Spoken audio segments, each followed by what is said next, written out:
નમસ્કાર વિદ્યાર્થી મિત્રો, કેમ છો?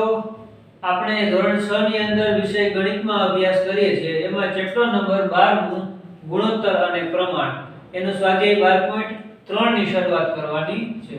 બરાબર? છેલ્લે આપણે સ્વાધ્યાય 12.2 ના બધા જ દાખલા પૂર્ણ કર્યા. હવે સ્વાધ્યાય 12.3 જોઈએ આપણે. આની અંદર દાખલા છે ને જનરલી એકાત્મક પદ્ધતિ વિશે આપણે શીખી ગયા, એટલે કે એકમ પદ્ધતિ વિશે. કોઈ પણ એક વસ્તુની કિંમત પહેલા શોધી અને પછી જરૂરી વસ્તુની કિંમત શોધવાની, એના જેવા દાખલા હશે. દાખલો જોઈએ એટલે ખ્યાલ આવે. 7 મીટર કાપડની કિંમત 294 રૂપિયા છે, તો 5 મીટર કાપડની કિંમત શોધો. તો સીધા સીધી મળે? ના મળે ભાઈ. આપણને 7 મીટરની કિંમત આપી તો એના ઉપરથી 5 મીટરની કેમ શોધવી? તો કઈ રીતના? તો કે જો આપણે આ રીતના કરવાનું એમાં કે 7 મીટર કાપડની કિંમત રૂપિયા 294, તો 1 મીટરની પેલા આપણે શોધી લેવાની.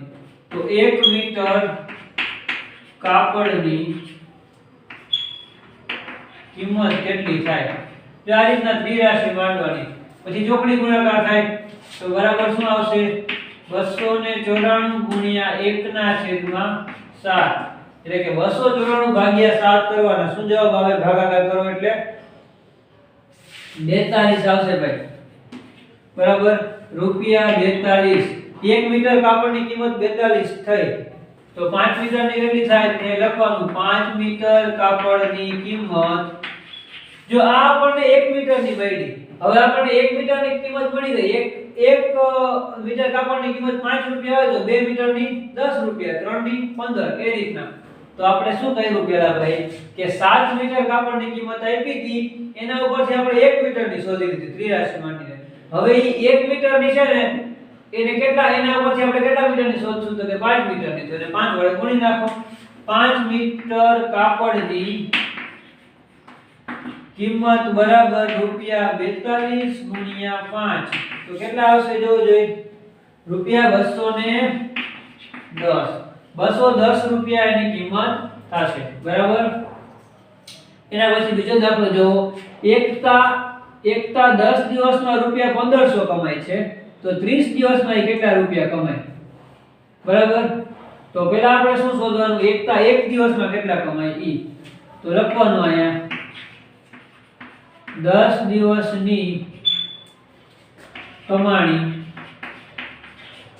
બરાબર રૂપિયા 1500. તો એના ઉપર 1 દિવસની મળે કે નહીં?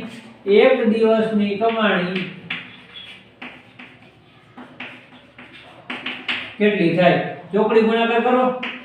1500 ગુણ્યા 1/10, એક મિનિટ ઉડી ગયું તો શું આવ્યા? રૂપિયા 150. 150 રૂપિયા 1 દિવસમાં કમાય. હવે આપણે એના મહિના એટલે કે 30 દિવસના કેટલા રૂપિયા કમાય શોધવાના છે. તો લખવાનું અહીંયા 30 દિવસની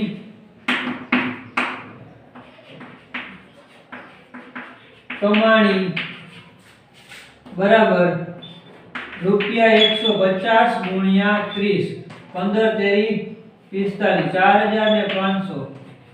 4500 રૂપિયા ભાઈ દર મહિને એક મહિને કમાશે.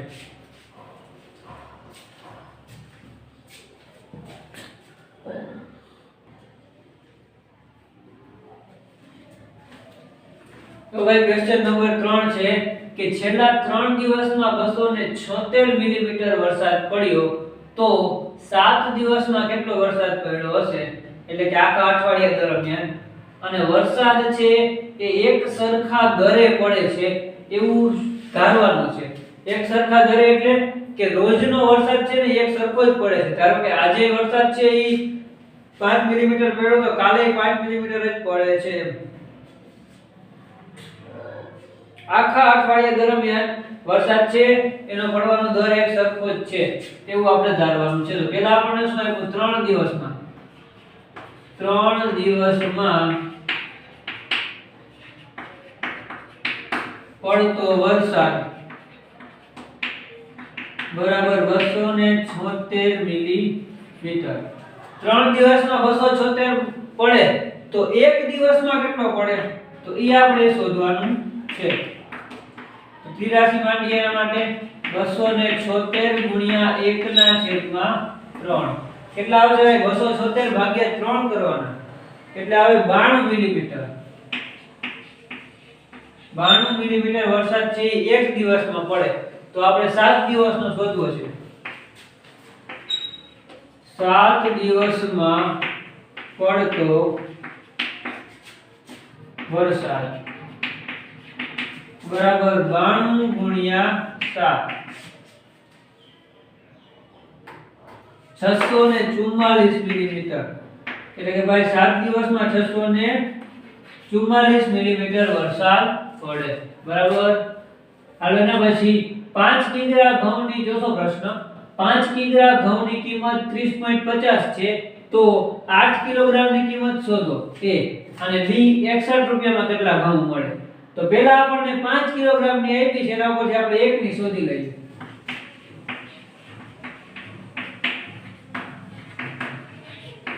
5 કિલોગ્રામ ઘઉંની કિંમત કેટલી છે આપણને? રૂપિયા 30.50. તો 1 કિલોગ્રામ ઘઉંની આપણે શોધવાની છે. તો કેટલા આવશે? બરાબર 30.50 ગુણ્યા 1 ના છેદમાં 5. અહીંયા જો 30.50 છે એનો પોઈન્ટ મારે દૂર કરવો હોય તો 1 ને 2 પછી પોઈન્ટ દૂર કરી દો. છેદમાં કેટલા વડે ગુણવું પડે? મારે 100 વડે ગુણવું પડે. 100 ગુણ્યા 5. બરાબર. આ રીતના ગુણાકાર થાય. હવે તમારે શું કરવાનું? એક એક બિંદુ પહેલા ઉડાડી દેવાનું. પછી 305 નો 5 વડે ભાગાકાર કરવાનો. 305 ભાગ્યા 5 કરવાના. એટલે આપણે કરીએ અહીંયા 305 ભાગ્યા 5 5 6 30 અને નીચે ઉતરે અહીંયા 0 અને 5 તો 5 એકા 5 શું જવાબ આવે? 61. આમાં 61 વડે ભાગ આવશે તો શું જવાબ આવ્યો? અહીંયા 61 ના છેદમાં 10. હવે ભાઈ 61 ના છેદમાં 10 છે એ અપૂર્ણાંક છે એને આપણે દશાંશમાં ફેરવવા છે તો કેવી રીતના પડે? 61 એમ નામ છેદમાં જેટલા શૂન્ય હોય એટલા પછી પોઈન્ટ તો 6.1 રૂપિયા થયા. બરાબર. 1 કિલોગ્રામની કિંમત કેટલી થાય? 6.1 રૂપિયા થયા. હવે આપણે એ શોધીએ. 8 કિલોગ્રામની કિંમત 8 કિલોગ્રામ ઘઉંની કિંમત બરાબર 6.1 ગુણ્યા 8 થશે. ભાઈ 6.1 ગુણ્યા 8 કરો તો કેટલો જવાબ આવે? રૂપિયા 48.80. 48.80 રૂપિયામાં આપણને 8 કિલોગ્રામ ઘઉં મળશે. એના પછીનો બી પ્રશ્ન આપ્યો છે. રૂપિયા 61 માં કેટલા કિલોગ્રામ ઘઉં મળે? અહીંયા જો 6.1 માં 1 કિલોગ્રામ ઘઉં મળે છે.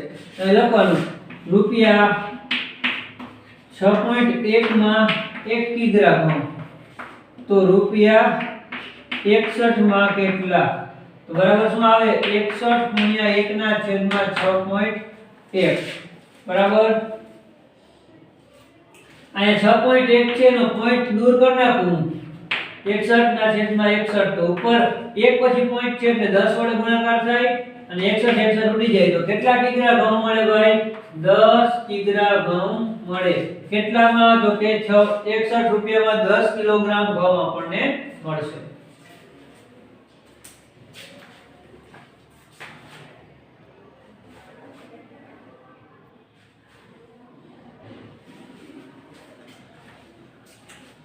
તો ભાઈ ક્વેશ્ચન નંબર 5 આપ્યો છે કે 30 દિવસમાં તાપમાનમાં 15 અંશ સેલ્સિયસનો ઘટાડો થયો. જો ઘટાડાનો દર એક સરખો હોય તો 10 દિવસ પછી કેટલો ઘટાડો થયો એ શોધવાનું છે.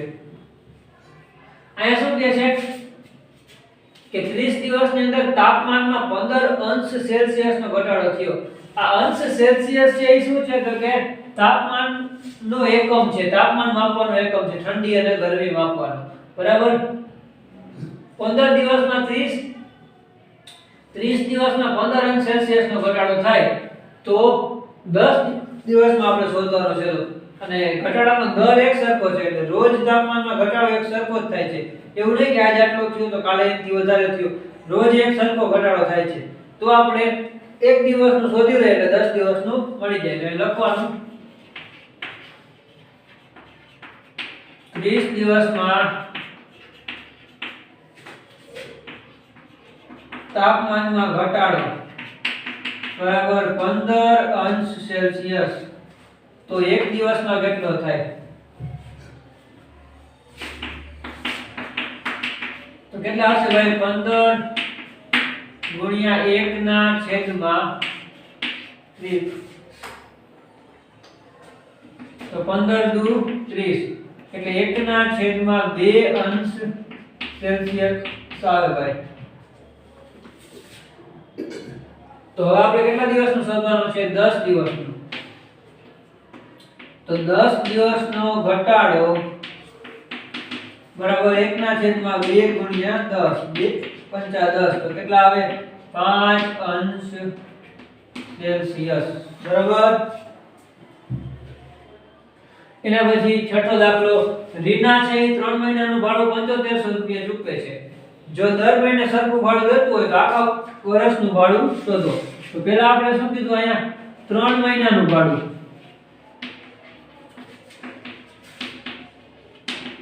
કેટલું છે? રૂપિયા 7500. તો આપણે 1 મહિનાનું શોધી લઈએ. 1 મહિનાનું કેટલું થાય? 1 ગુણ્યા 7500 છેદમાં 3, 25 તેરી 75 અને 2 મીંડા એમનો. તો 1 મહિનાનું કેટલું ભાડું છે? રૂપિયા 2500. તો વર્ષ દરમિયાનનું ભાડું શોધીએ તો 12 મહિનાનું ભાડું કેટલું થાય ભાઈ?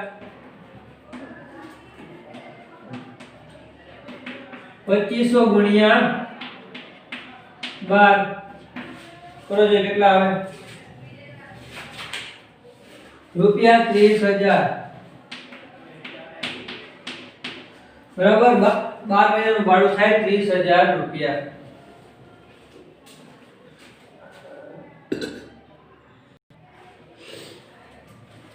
ભાઈ ક્વેશ્ચન નંબર 7 છે, જો 4 ડઝન કેળાની કિંમત 60 રૂપિયા હોય તો 12.50 રૂપિયા કેટલા કેળા મળે? તો આપણે જાણીએ છીએ કે 1 ડઝન બરાબર કેટલા કેળા થાય? તો 4 ડઝન બરાબર કેટલા થશે? 12 ગુણ્યા 4, તો 12 ચોક ને 48 કેળા થાય ભાઈ. તો આપણને 4 ડઝન કેળાની કિંમત આવી છે 60 રૂપિયા, એટલે કે 60 રૂપિયામાં 48 કેળા મળે. 48 કેળામાં કેટલા રૂપિયા છે? 60. તો એક કેળાની આપણે કિંમત શોધવાની છે. તો બરાબર 1 ગુણ્યા 60 ના છેદમાં 48. તો 12 પંચા 60 અને 12 ચોક 48, 5 ના છેદમાં 4 આવે.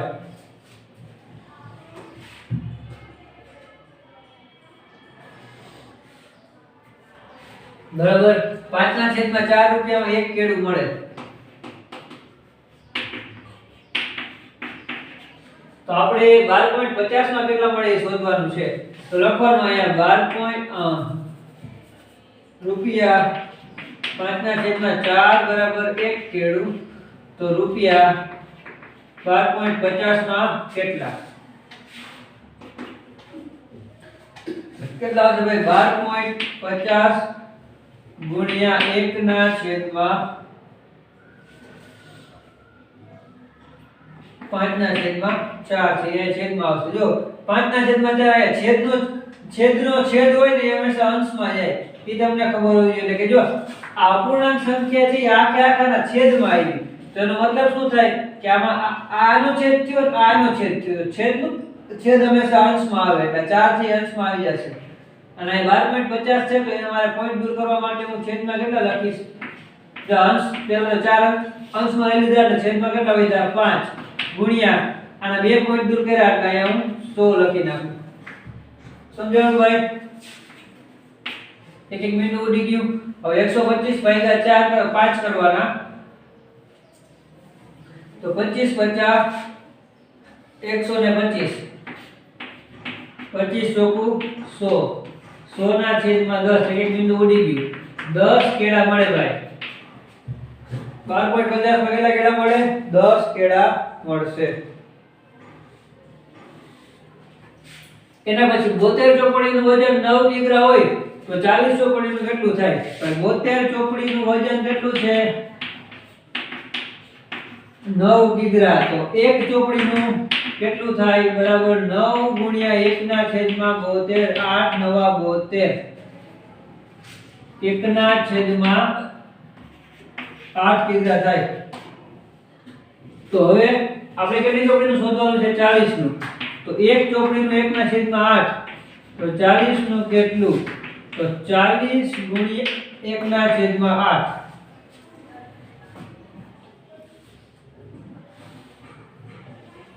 8 પંચા 40, એટલે 5 કિગ્રા વજન થશે.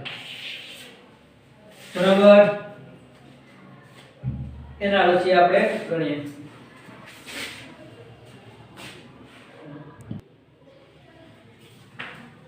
તો ભાઈ એના પછી ક્વેશ્ચન નંબર 9 આપેલો છે કે એક ટ્રકને 594 મીટર અંતર કાપવા માટે 108 લિટર ડીઝલની જરૂર પડે તો 1650 મીટર કાપવા કેટલી જરૂર પડે? તો અહીં લખીએ આપણે કે ભાઈ 594 મીટર અંતર કાપવું હોય તો 108 લિટર,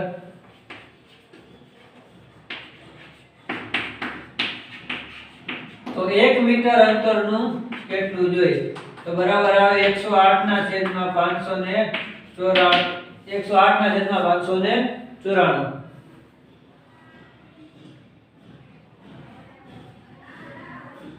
તો આ થશે ભાઈ 108 2 ગુણ્યા 54 અને આ થશે 11 ગુણ્યા 54. આનો બેનો ગુસા 54 થશે, તમારે શોધી લેવો. 54 ઉડી જાય, 2 ના છેદમાં 11 લિટર જોઈએ. બરાબર. 1 મીટર અંતર કાપવા માટે 2 ના છેદમાં 11 લિટર જોઈએ. બરાબર. તો 1650 મીટર અંતર કાપવા માટે કેટલું જોઈએ? આ કિલોમીટર છે ભાઈ, કિમી. તો ભાઈ 1650 કિલોમીટર અંતર કાપવા માટે 1650 ગુણ્યા 2 ના છેદમાં 11, આનો ગુણાકાર ભાગાકાર કરી દેવાનો.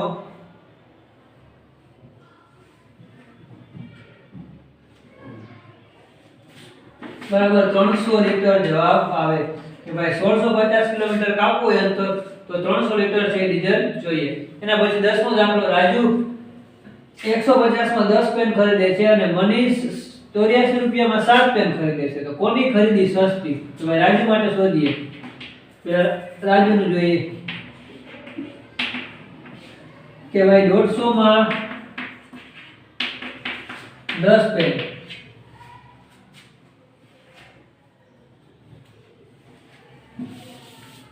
આપણે શું કરવું પડશે ભાઈ કે એક પેનની કિંમત શોધવી પડશે. જો રાજુ 10 પેન ખરીદે છે અને મનીષ 7 પેન ખરીદે છે, એટલે સીધી ખબર ના પડે. બેયનું પહેલા શું કરવું પડે? બેયની એક એક પેનની કિંમત શોધી લેવાની. જેની ઓછી હોય એની ખરીદી સસ્તી હોય. રાજુ માટે 10 પેન 150 રૂપિયા, તો એક પેન બરાબર એક પેનના કેટલા રૂપિયા? તો કેટલા આવશે ભાઈ? 150 ના ગુણ્યા 1 ના છેદમાં 10 રૂપિયા 15. એક પેનના 15 રૂપિયા આપે છે રાજુભાઈ. પછી આવે છે મનીષ. મનીષ 7 પેન રૂપિયા 84 માં ખરીદ્યો. 7 પેન 84 માં, તો એક કેટલામાં? તો બરાબર 84 ના છેદમાં 7 ગુણ્યા 12 સત્તા 84, તો બરાબર રૂપિયા 12 આવે. તો ભાઈ કેના રૂપિયા ઓછા થયા? તો કે મનીષના. તો મનીષ સસ્તામાં ખરીદે છે.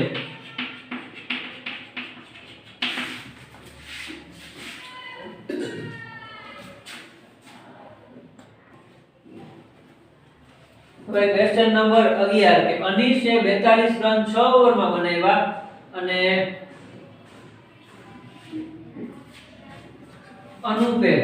અનુપભાઈ છે એને 63 રન 7 ઓવરમાં બનાવ્યા. તો દર ઓવરમાં કોણે વધારે રન બનાવ્યા? એટલે બેયના આપણે એકના 6 ઓવરમાં બનાવેલા રન છે, બીજાના 7 ઓવરમાં. તો દર ઓવર એટલે કે એક ઓવરમાં એક ઓવર, દર એક ઓવરે કોણે વધારે રન બનાવ્યા છે? તો પહેલા આપણે અનીશનું શોધીએ.